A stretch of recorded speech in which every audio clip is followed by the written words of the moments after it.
In this video, I'm going to teach you how to use Google Maps on Apple Watch 10. It's a very easy process, so make sure to follow along. If you have an Apple Watch Series 10 or any other Apple Watch model, you can access Google Maps through a workaround. Even though you can download it from the App Store natively, most of the time, features like Map View will not be available due to security concerns. But you can actually have Map View and all of the features of Google Maps directly on your Apple Watch. To do this, you need to access it through the website. So in order to trick the Apple Watch into opening a web browser containing Google Maps, all that you have to do is send a message to someone that contains maps.google.com, which is the official URL or link for the Google Maps webpage. So I recommend doing this on your iPhone. Open your contacts list and send a message to someone containing maps.google.com.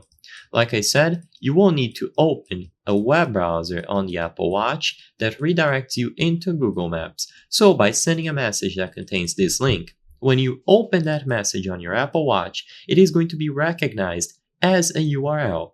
So you will see this Safari icon like this, and if you tap on this message, it will open a web browser. So inside of the web browser, you will not only have the directions to your location, but also all of the features of Google Maps, including Map View.